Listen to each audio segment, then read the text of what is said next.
Well, hello. Hey, I think it you worked. finally made it. I think it worked. Yeah, Okay. yeah. Um, and I think I started the intro late. This whole setup has been yikes. Anyway, We're amateurs. we are very much amateurs trying to run something that looks like a professional webcast podcast kind of thing. So Yeah. we'll fake it till we make it. Yeah, we need Lee. Help, Lee. I know. Anyway, I'm Scott. I'm a youth minister slash architect, and I do residential architecture, and that's my specialty. But most of my job right now is leading middle school and high school students to the fullness of life. That's what I say, and I think who wouldn't want to do that? Who wouldn't want to do that? So that's me. Who are you? Yeah, so I'm Mike, and I'm a doctor of theology. So I run a little nonprofit organization called Preambula Group. And before we go any further, I have to do a little infomercial because we've just opened up 2 cohorts of Discipleship Forum and Woo! almost done with the first cohort, and it's gone really well. And so go to our website at preambula.org and sign up for Discipleship Forum if you want to get closer to Christ and grow in your spiritual life. Yes. Um, okay, so just really quick, because I do want to talk about look at this. Look what I just did. Look at that. You can go there. So Oh, but you spelled it wrong. Premabula. You're right. Okay. Hold on. That's probably my fault. I think I Nobody knows how know to spell I it. think I know how to do this. P-R-E-A. Yes. We got it. We got it now. But here's my question. You're using, is that Really right? good. Right there. Yeah, okay. Yeah, that's good. So you're using some words that, like, I know what you do, and I know what this organization does, and I honestly believe that it can transform people. Like, people can be transformed through this process. I went through a portion of it earlier, maybe like a year or two ago, and it was such, oh my gosh. I mean, I can't tell you. I was a different person coming out of it than I was going in. I was excited. I felt like I knew more about myself. I knew how God created me, and like, with this sense of purpose and mission. So preamble is kind of like a big word. Why don't you first of all just talk us through that? Why did you choose that? It's like code. Yeah. So Yeah.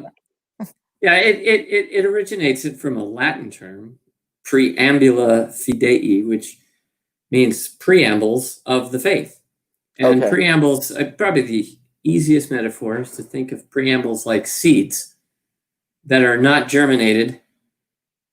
And so God has planted these seeds of everlasting life in the human soul, the human heart, and we have to awaken those seeds and awaken spiritual hunger and curiosity in people so that when they hear the gospel, they can respond in faith. So it's also, if you think of the word ambulare in Latin, that means to walk. Like, it's kind of weird, but we have ambulances which are on wheels, but the original meaning of that term is about people on foot. But Okay. so yeah, ambulare means to walk, and so preambula means what happens before you walk. So for me, it's like we have to attend to people's spiritual life, the needs they have prior to their being able to walk along the path of discipleship. We have to awaken people's spiritual life, their spiritual hunger. And so as Catholics, we need to learn how to do that for people who have grown up outside the church or outside the context of faith, so that everybody can hear the wonderful good news of the gospel of Jesus Christ. Yes. And I got. Oh, can you hear? Is that your wife? Sorry, my. I'm just kidding. Yeah, I'll tell when you said that. No, that's our dog. I think someone just came up to the front door. Probably an Amazon delivery. Yeah. Well, yeah. I mean, and if you notice, Mike's background has morphed since the last time we talked, like 2 minutes ago, when all the technology failed. But okay, so that's really cool. Like, I mean, you're saying, like, these seeds are planted in every human soul. I mean, like, most people might not even know that or care about that, but they're still there. And what your organization does through there's several things, but it just tries to waken that so that people, I mean, really start living lives with intentionality and purpose and passion and excitement. Yes, I would say that's yes. Yeah. Yeah. I Yeah. mean, Yeah. oh my God. Absolutely. Awesome. Okay, cool. So I thought now that our introductions, is there anything else you wanted to plug about that? No, just discipleship forum. That's the Yeah. that's the experience you can sign up for. So would It's you an call 8 that week like, long. would you call that if you like were at a swimming pool, that's like your first, like you're kind of at the edge and you're just sort of putting your feet in the pool, like trying to get your feet wet? Yeah. Well, I would say maybe it's like mid chin, maybe up to the knees. So Okay. that discipleship forum is designed for people, Catholics who have gone through something like a Christ Life program or Alpha Catholic and are asking the question, what's next? And Okay. they want to go deeper, but they don't know what to do. So I created discipleship forum as that next step. And then after that is what you experience, which is on fire. Yes. And then we're developing another program called Missionary Catholic, which is to help Catholics discover and get into their mission. Awesome. For God's kingdom. How many people go through discipleship forum together? Well, because we're doing it online, I started out a little bit small because I had never done it in something like this in that format before. But 20 to 25 people. Okay. So it's a more intimate group. That's awesome. That's great. Okay, so go to preambula.org and get more information. Oh my gosh, there's so much good stuff. So much good stuff. And it's a really well done website. So go there. All right, let's kind of transition quite awkwardly and abruptly into our discussion. It is Father's Day this weekend. I, for one, I'm not a huge Hallmark kind of created holiday type thing. My wife, she really loves Mother's Day, and of course, I'd say to her, every day is Mother's Day in our house. I mean, that's so sweet. She doesn't like that. But so she's like, well, what do you want to do for Father's Day? And I'm like, I like sleep or play video games all day, or maybe like watch a movie by myself. Right. Like, I just kind of want to, like, every day I feel, every day I'm a dad, and every day I'm interacting with my kids in different ways, and having to do the minutia of dad type duties. And so it's weird. I probably have this real selfish desire on Father's Day to like just go and not be around anybody. But anyway, what do you like? What are your thoughts? Father's Day. What do you do? What do you like to do for Father's Day? Well, we've developed this kind of strange tradition, very unintentionally, which is we just kind of wait and see if the kids even remember. So it's always like, is anybody gonna like remember that it's Father's Day this weekend? Some years, they're on it, and they usually roll out some kind of cards and gifts and something special for Dad. Most of the time they do. Sometimes they forget, and they're like, "Oh, is it Father's Day?" So at night going to bed, it's like, good night, everyone. Happy Father's Day. They're like, oops. I go in my corner and suck my thumb. I'm sorry for myself. Yeah. But I mean, I guess it's a nice little day to acknowledge, both Mother's Day and Father's Day, to acknowledge, what moms and dads do. And, but I think the deeper lesson is, for me growing up as a son, right, is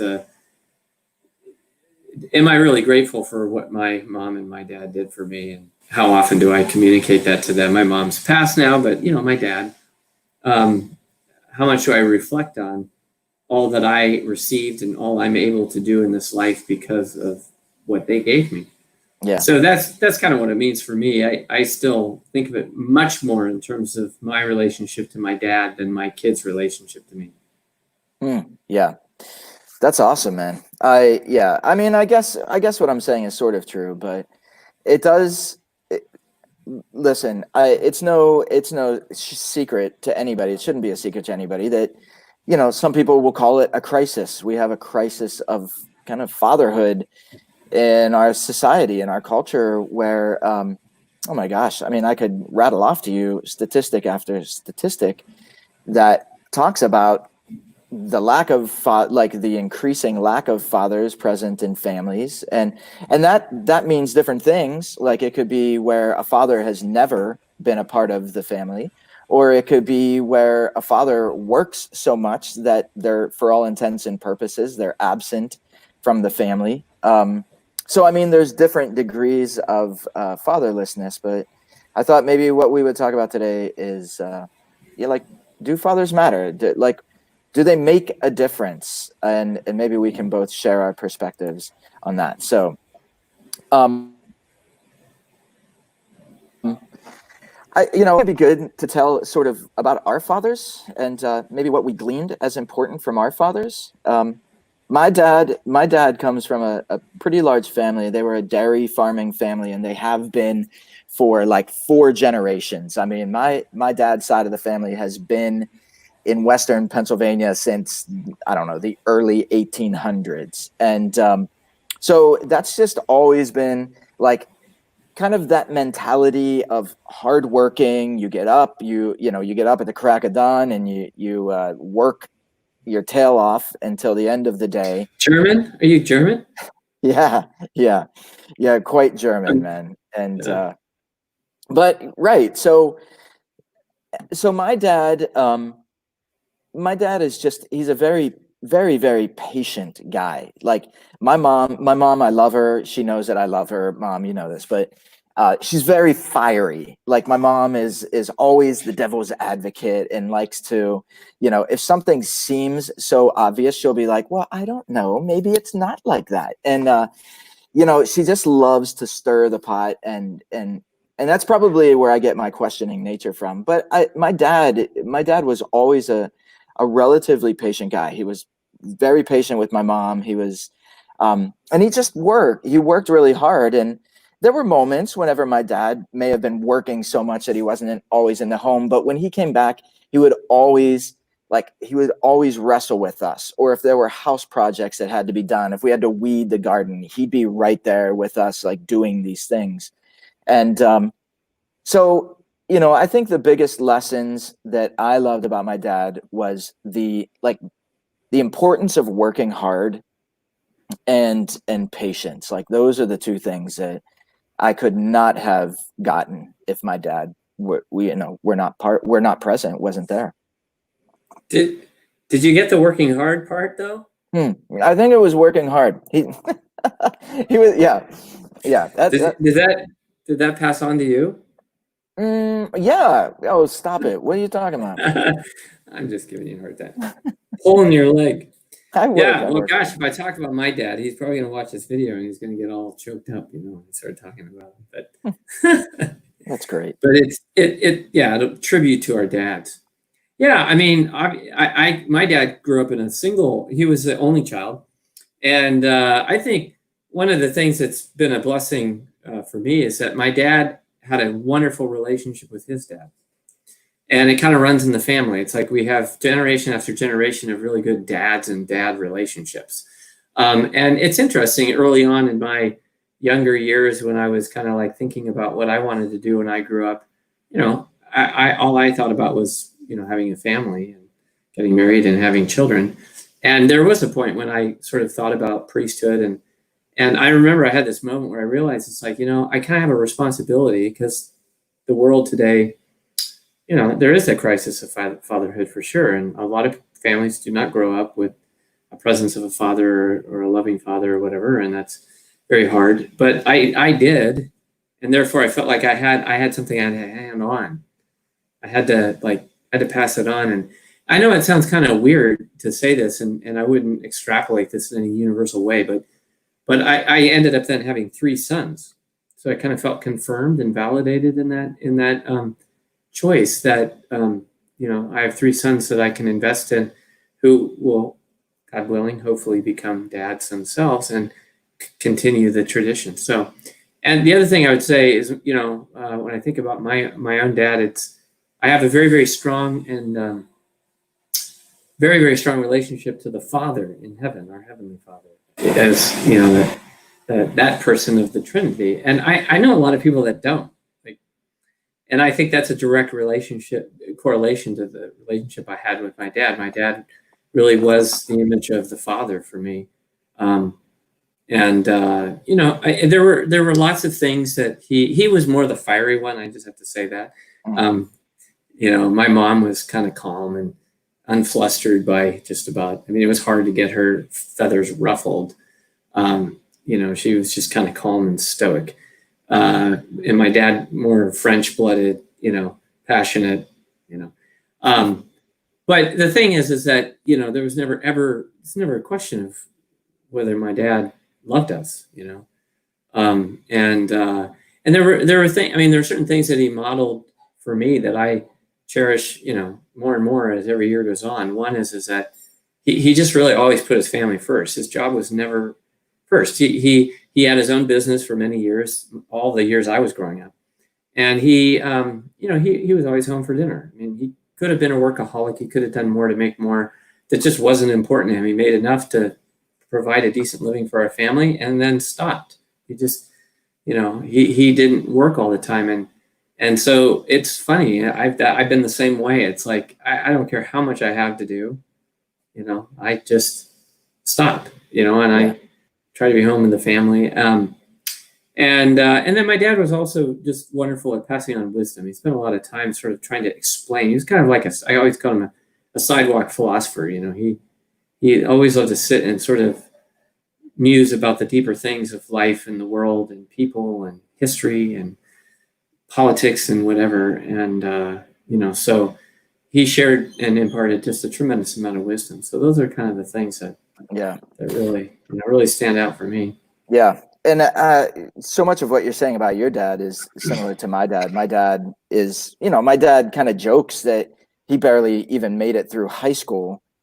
He had no real interest in academic learning. He loved farming, but the farm thing didn't work out for him. It was his older brother that took over the farm. But my dad similarly had his own business and struggled, struggled as a kind of a hardworking labor kind of guy. He drove like a fuel truck, and he, he was there, like you said, he was there for dinner every single night. And I mean, like the importance of family being the center is huge. I mean, I don't know if you've ever been to one of my family's parties yet, but I've always wanted to, but I never have. They're epic. I mean, they're enormous, and it's like everybody always has this sense in my family of tightness. Like my brothers are 24 years apart from each other, from my oldest brother to my youngest brother, and yet we know each other really well. There's such a bond of family that my dad specifically, in his side of the family, they really just pass that on generation to generation. And so I think one of the things that I really took after my dad was this entrepreneurship, like starting my own business. Like I wanted to work for myself, and I did architecture for a while by myself, so that I could have what I would hope would be a good life work balance, so that I could have a flexible schedule, so that I could be, with my kids and doing things with my kids, but also spend time with my wife whenever it was possible. And so those things were really important. I mean, it is, dads are really, really important. Yeah. Well, I mean, it's, like, I just called him, I don't know, maybe a month ago. I talk to him every week, but I had this one conversation with him a month ago. I had been on a conversation with someone, and, this is a person who's had a really hard and rough life. And, and I just was kind of reflecting on all the burdens that this individual has to bear in life because of, tough things that happened. And I just, I called him up, and I do this periodically, but I just called him up and I was like, I just had this conversation, and, I just have to thank you again for being such a great dad and being such a dedicated husband. Because really, at the end of the day, your kids don't need much more than that. You know, it's you learn most of what you learn by watching how your parents care for the children and how husband and wife care for each other. It's that's the talk is cheap. You know, what matters, what impacts a life is how love is lived in the home between a husband and a wife and between mom and dad and the children. And you know, I'm just so blessed. I think you and I are both blessed that Yeah. we had, it certainly wasn't perfect, but it was as ideal as it could be. I mean, I don't know Right. how I would really change my childhood. I mean, Yeah. you know, we're human. And so you're never going to, you know, most people don't grow up with living saints as parents. I mean, some people do, but most people don't. But at the same time, it's like, I don't see how my parents could have, you know, really done it much more right.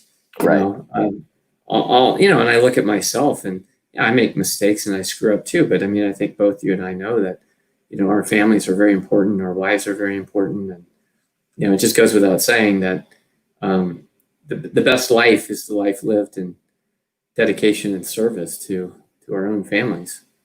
Yeah. Well, I like statistics, and I know statistics can sometimes be misconstrued and things like that. But um, it is fascinating to me, and it's kind of fascinating that there's not more focus on like national discussion on this topic. I mean, you see billboards where it's like they're trying to kind of push for dads again. Um, but here's some incredible statistics. People are four times greater risk of poverty if they don't have a dad in the house.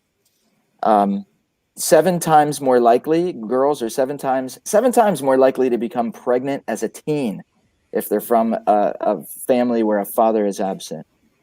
They're more likely to have behavioral problems, more likely to face abuse and neglect.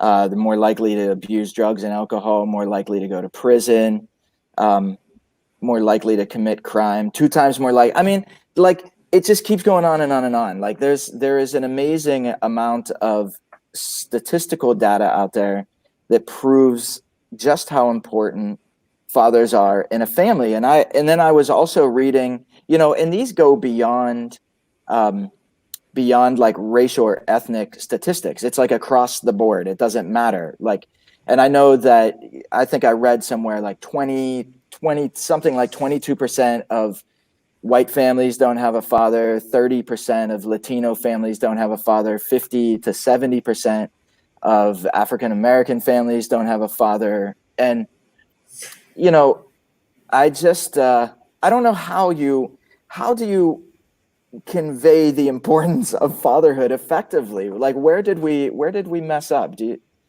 I don't know. That seems like a really huge mess up. Yeah. Well, you know, it's an interesting question because um, I think in more recent history, I think that we kind of idealized and absolutized certain roles. You know, so a good woman, a good wife is like this, and a good husband is like this, Mm-hmm. and you know, I hate to say it, but I think that there was a lot of kind of male chauvinism built into those ideals and into those social, you know, forms. I don't know what you call them, but you know, like these idealized roles, and you know, and I think sometimes there's been an underlying, you know, um, tendency to sort of give preference to the male prerogative, so to speak, right?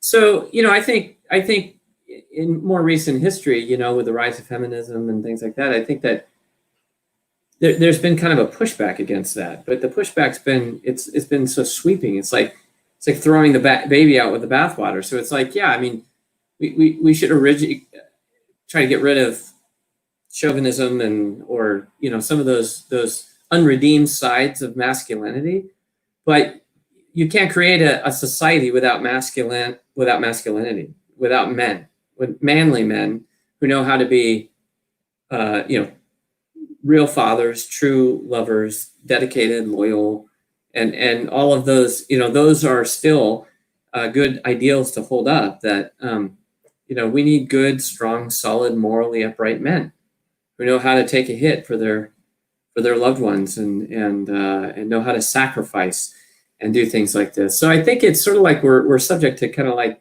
these extremes. Like we swung one way that was really not good, and now we've swung the other way. And so I think what's happened is that, and I hate to say this too, but I think that creating no-fault divorce and just permissiveness around divorce, it's a lot easier for a man to take a hike and leave.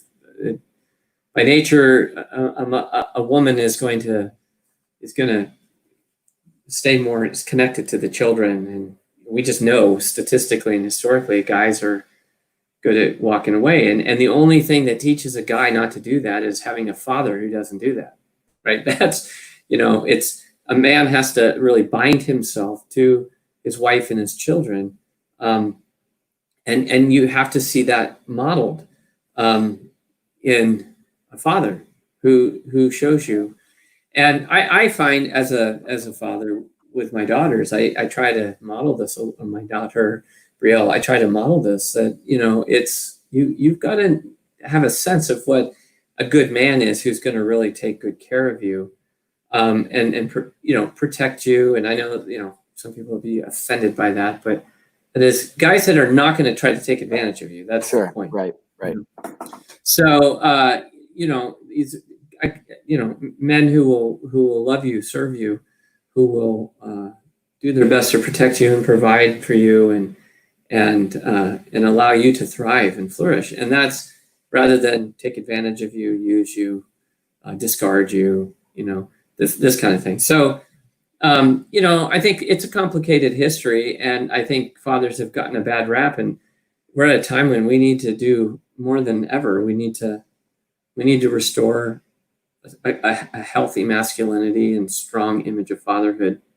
So how do you do that, where in a society where fatherhood is, like, I don't want to say totally irrelevant, but like you can create babies now without having necessarily like a father that's around. You can like, I think the rules, the traditional roles of men have been kind of just phased out. And so as a man, how would you, obviously in a very holy and appropriate way, but how would you assert your importance? How do we assert our importance in society without being one of those reactive, like, swing to the other side in a way that just completely offends people? I mean, what's the model? How do you have suggestions for that? Well, I mean, speaking within a Christian context, I just think that, look, the image of fatherhood is revealed in Christ. St. Paul in Ephesians chapter 5 gives us a very clear image of what paternity looks like. It's self-emptying love. It's cruciform. So the best hope we have is that, we have to model that kind of masculinity and that kind of paternity, and also be those kinds of husbands to our wives. And so I don't think you have to make a case. That's the case to be made, is to live it, because people will naturally respond to loving fathers. I mean, I don't know anybody who grew up with a loving father who despises men or despises fathers. Right. It's always people that grew up with abusive fathers, or fathers that abandoned them, that they couldn't respect. There's actually a really great book on kind of on this topic. Psychologist Paul Vitz wrote a book called Faith of the Fatherless. And what he does in the book is he compares people who have historically been very destructive people versus people who have been really amazingly virtuous people who contributed. And he looked at the fathers that each of these groups had. And 100% of the time, those who were destructive had no respectable father in their life. And those who made a great contribution had a very strong, loving father or father substitute. They might have had they may have lost their father, died or something, and someone else stepped in as a father figure in their life who loved them. And that's not to downplay the role of mothers, because you could have the same conversation about the importance of having a good mother in your life, especially men. It's not Mother's Day, so we'll leave that for a different I know, discussion. but anyway, I just don't want to sound too lopsided. But my point is, it's a great book that shows that, it really makes a difference to have a good father. Okay, so, and obviously in theory, that all sounds awesome, but the practical, like if you get into reality, so if you're in a situation, or if someone's in a situation where historically there have been no good father figures in their life, I mean, how do you break that cycle? How does somebody, is there a way that we can teach, like, do you teach people how to be good fathers? Do you, like, is that something that can be taught, or is it something that has to be modeled? Like, and if you don't have that model, is it basically like, well, there's probably no hope for you because, No. Right. Well, I wouldn't say that. I mean, I've known people who grew up in situations with absentee fathers, or fathers that were not so great, who decided, I'm not going to be like that. And as they have created their families, they're not like their fathers. Right. And now all the people I know that do that are people who have faith. And therefore, within the Christian context, they come to understand the nature of their heavenly Father, which is really the one after whom all fatherhood is sort of imaged and created. And so at the end of the day, it's like, if you want to know what fatherhood means, you have to come to know your heavenly Father, because he is the essence of fatherhood, not our earthly, fathers. Right. So, but practically speaking, I mean, it's like, that's going to vary depending on the person. I mean, some people need to work through their daddy issues. Let's be honest. Like, people have to come to terms with what happened, and they have to find some healing from that. And they may need to see a counselor. They need to get spiritual direction or whatever. But at the end of the day, the only way you break the cycle is by stepping up and deciding, to be a good, holy and strong father to your children. And it's never too late. Just never too late. Like, even if you're late in life, you can always turn the story around. A father can always apologize and renew that relationship with their children, or with their spouse as a husband. Yeah. Okay. So you touched on, and I love this obviously because I'm also a Catholic Christian, but the examples that we get to see from God and from Jesus. And so your first one was like self-sacrificing. I mean, if that, like, a great quality for a father to exhibit would be self-sacrificial, like being self-sacrificial first and foremost. That's a really, really hard thing to preach in today's like instant gratification culture. And you kind of just go with your gut. If it feels good, you do it, that kind of stuff. And I do think, just the point you made earlier, like, faith might be the single greatest factor in being able to do this. I mean, I suppose there are people that are completely of a secular mindset that could will themselves to, like, be a better dad, whatever that means, though. They're probably measuring it against some human person that they know. And, it's great to have the confidence that there's an ideal that we can strive for, that we can shoot for. But what would you say some other qualities that's modeled by, God the Father, Jesus? What are some other qualities that make a really good father? Yeah. It's a dicey question, because you kind of, what's implied in the question is, well, what's the difference between men and women? And that always gets very, because What's the difference beside the contribution to the conjugal act by which a life is created? What's the difference? Mhm. And there's a difference, right? There, the male psychology and the female psychology are different. And it's not perfectly black and white, right? There's men with more effeminate qualities, and there's women with more masculine qualities. So it's not cut and dry, and much less can it be defined into roles, perfect roles. Sure. My mom ironed all of my. I always joke about this. My mom ironed all my dad's shirts, and then she taught me how to iron, and that was her subtle feminist way of saying, "You will not, Right.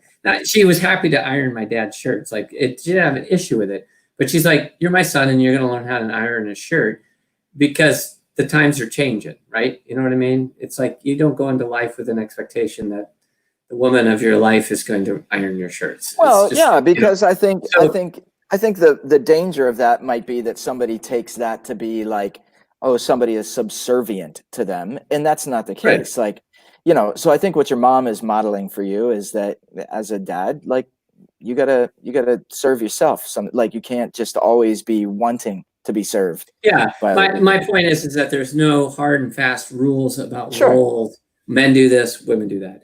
Right. Any household has to decide how you're going to divide the labor. I do all the cooking in my family. Yeah. I do all the cooking. Becky's a terrible cook. We would die of starvation if Becky was the cook in my family. But she does she loves raking and shoveling snow. I'm not going to argue with her on that, Typically, Yeah. So go ahead. Yeah. I mean, Lynn and I have similar things where it's like, this isn't the conventional, traditional type of division of labor. But and so that's a problem too. I think we were too rigid with roles, right? And so there's some rebellion against that. And I think that's good corrective, because I just don't think nature determines roles quite in that way.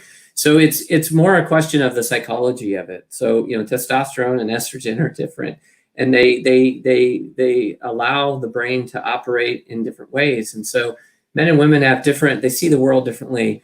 They zero in and focus in different ways. You talk about strength. Our strengths are different. Like the power of a man is different than the power of a woman. By and large, generally speaking, we have more physical strength, but emotionally, we're kind of wimpy. Let's be honest. Women are emotionally much stronger than guys are. And you see this in old age, because a widow, like a woman who's old and on her own, tends to thrive much more than a man does on his own. The man is emotionally way more dependent on his wife than the wife is on the man. So it's like, so you can see this, and I think that I kind of lost the thread of the original question. Well, so let me interject real quick before we go back to that. The statistics that I read earlier, there is obviously something. And I don't know if anybody has specifically like boiled it down to the secret ingredient in the sauce, but obviously in families that do not have a father, there's something that's deficient. There's some quality about that family unit that is deficient because of that. Not to say, obviously, that believe me, like single momhood is, it's got to be so difficult and challenging. But when you see, it's the same in the inverse, right? I mean, a family without a mother. But there's far less of that than there is families without a father. So, but what I'm saying is there's a quality about men or manhood or whatever you want to call it that's missing from that then has some repercussions. It has behavioral repercussions. It has psychological repercussions, right? So, I mean, I would say if you look at those statistics, you can say that, yes, like when a two-parent family, a mom and a dad do not exist, there's something lacking that the children pick up on that causes dysfunction. So, I mean, that's the reason I asked, like, what are the qualities? What are qualities that you could say a father brings to a family, and maybe in a way that a mom could not, at least not naturally. Maybe in a single mom family, she can dig deep and sort of like bring those things up as best she can. But is there, without being like sexist or whatever, are there qualities that are absolutely crucial to a family that a dad brings? Yeah. Well, I mean, yeah, I love it. You want me to answer the question. What do you think? Um, Well, you you want me can. to you want me to step into the crossfires here on this? I'll just Spicy. agree. I'll Yeah. agree. No, I'll that's agree. fine. I mean, I'll just go for it. Whatever. And again, I mean, I want to, with all the proper qualifications, that this isn't black and white. It's not in every Generally case, speaking, right? right. Yeah, but generally speaking. So this is the metaphor I use.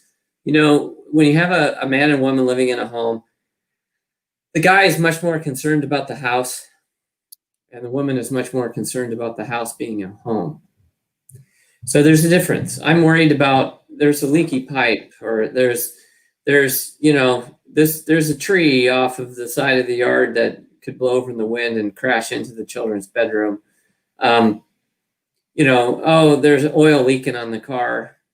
It's there's a sense of us,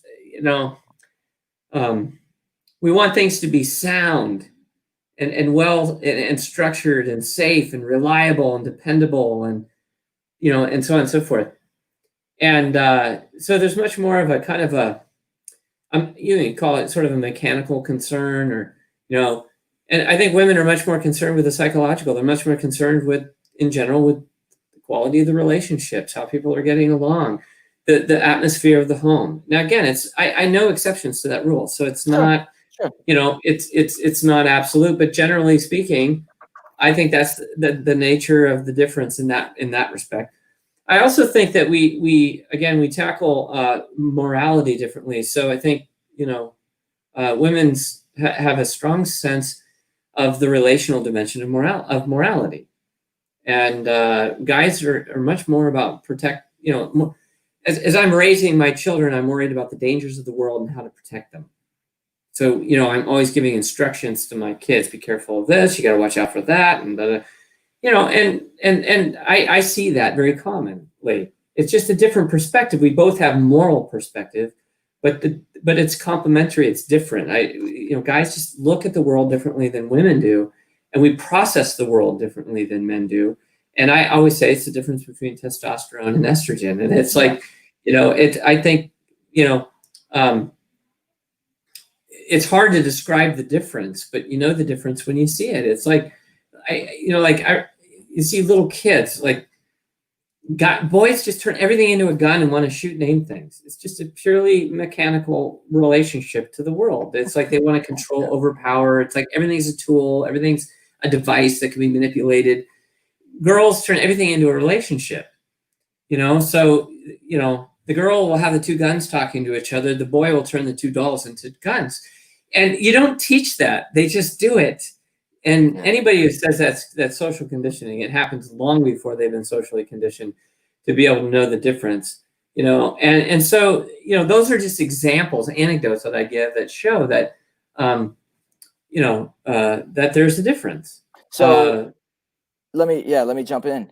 So it sounds like maybe there are some general statements to be made about the difference between the kind of what men bring with their testosterone, what women bring with their estrogen, and chemically, and so generically speaking, I could definitely, and maybe the bigger thing, and I think what you said is the complementariness of a couple. So even if you do have a family where the mom might be more what would be considered, generally speaking, like masculine traits, or having that like kind of guy sort of mentality about things, like the greatest thing is that somebody is there to complement that, like to sort of bring that from being such an extreme on one end to something where it's a nice combination of the two things.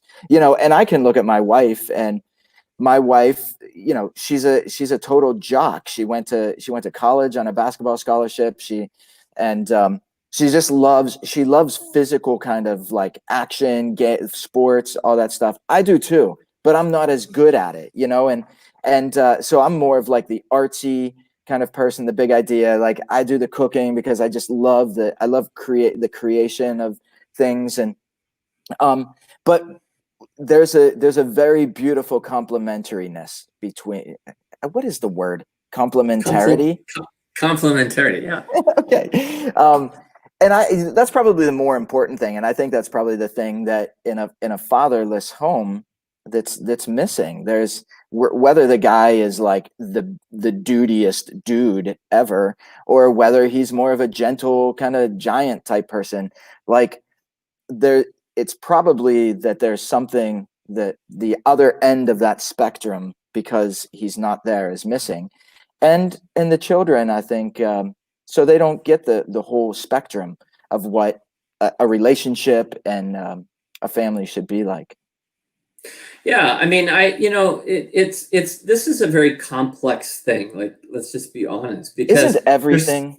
yeah, I know, but there's so many layers to it, because Yeah. like what you've just identified are like personality traits or different gifts that people have. Like women can be athletic, men can be athletic. There's nothing Right. feminine or masculine about, but there definitely is a feminine way of being athletic and a masculine way of being athletic. And we know the difference. Like we don't like to name it because it sounds like we're being derogatory or insulting or whatever. But it's just, we're not. I think that or there can be a feminine way of being gentle and a masculine way of being gentle. So it's like you can't deny the differences between the psychological and the biological differences of sexuality. I mean, you just can't. Right. But at the same time, that gets combined with habits, gifts, strengths. And so that's what makes it very difficult. You can't say, well, women are all like this and men are all like that. That's not real life. That's not the real world. And so, it's funny because like you and Becky, like, I tend to be the more emotional, let's talk it out person. Mm-hmm. And Lynn tends to be more kind of, Lynn tends to be more like, like, yeah, whatever, it's fine. Look it up.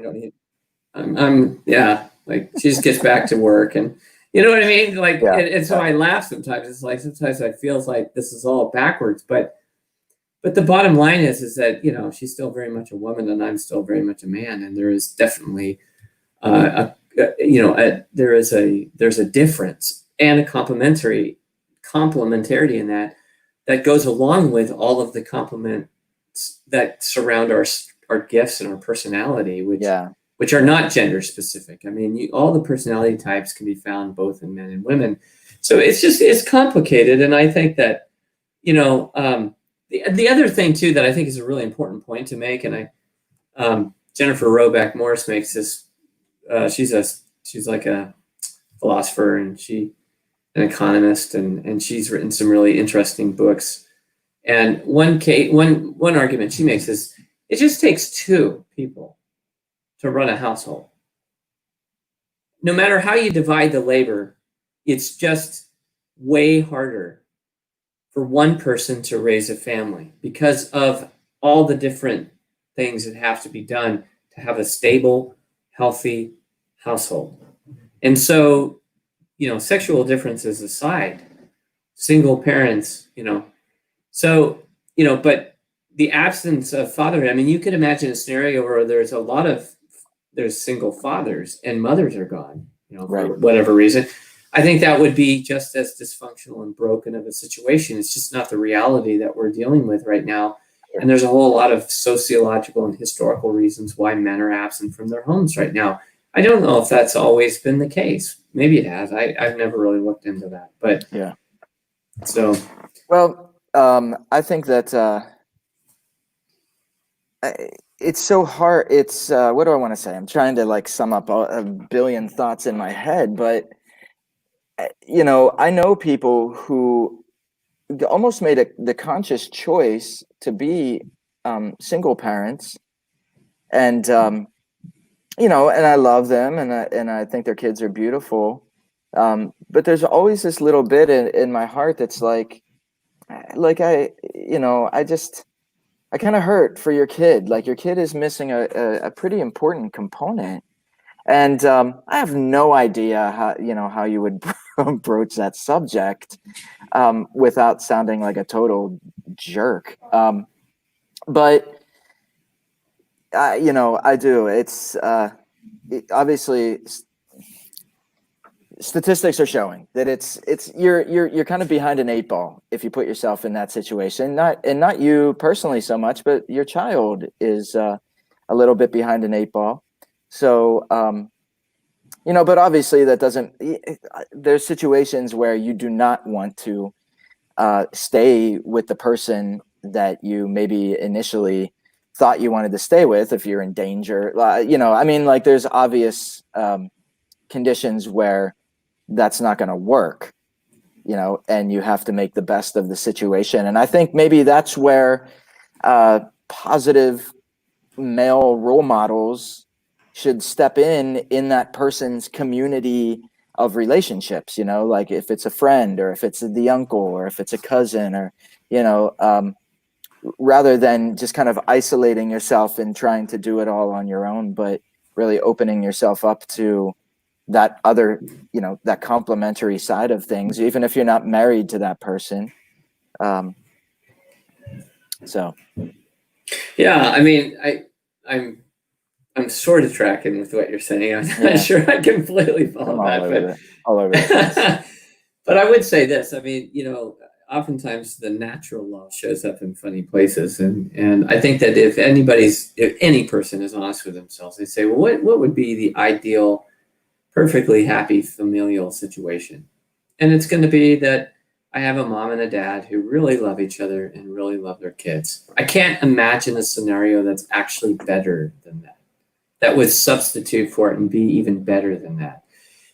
People reject that ideal often because their reality falls short of that ideal, and therefore they become disillusioned. Well, they're becoming disillusioned because they're rightly disappointed that something they ought to have in life they don't have because of human and moral failure. And so we should just recognize that and be honest with it. Every person knows that they came into being through a mother, a maternal, and a fraternal, paternal relationship. Like that. That's how it happens. And so we innately and naturally want to have a relationship with each. And we want those two to have an intimate relationship with each other because that's the happiest situation. And everything else makes us sad and sorrowful and disappointed and let down. Well, why? Because there's built into our nature an inherent sense that that's the way it ought to be, but we know that it isn't always like that. And so I think sometimes we rebel against the ideal precisely because it's not my reality. And I would say the better answer is we have to keep striving as a society to strengthen those fundamental human bonds within the family, because that's everybody's birthright, is to grow up in a family that's full of peace and harmony and love. And they have the presence of those who brought them into existence. That. See, you took everything that I sort of like fumbled through saying and said it in the way that I wanted it to be said. So, thank you. You're welcome. Here's just a couple more. Like, we're running. I do have to run in like 2 minutes. So. Okay. Did you have any closing thoughts then? Well, I mean, just again, happy Father's Day to all the dads out there, and more than ever, we have to take our role seriously and give it all we got, because the world needs strong, healthy, loving men who are husbands and fathers. Amen. It took a long time. In marriage is not easy, and I'll just say that it's not easy. But there are some just glorious moments, and the more that I've discovered as a dad, that I try to like fight the sort of natural urges I have, which is like, self-serving, those kinds of basic sinful things that have been around forever. The more I, like you were saying, the more I try to model myself after Christ or, God the Father.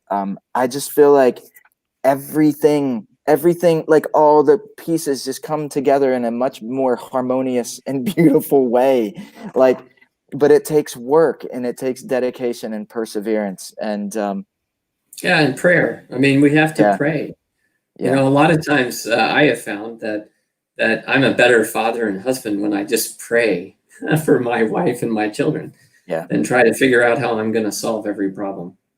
So Yes. it's, you know, our presence is very important, but not everything we do or say is the right thing. So the more time we spend in prayer, the more effective and fruitful we'll be in our relationships. Yes, agreed. All right. Well, Yeah. my dad will never watch this, but if he watches just the end, happy Father's Day, Dad. Glad that you were my dad, and there are many great things that I have learned from you. So, Yes. all right. And I would, of course, say the same thing to my dad, who will watch this video, probably by the end of the day. It's awesome. Fantastic, man. All right. All right. Well, great chatting with you again, and hopefully, Yeah. hopefully people come away better for this. All right. That's All it. right. Have a good one. God bless. Take We are care. good. Okay, I'm gonna try to take us out here. Goodbye. See ya.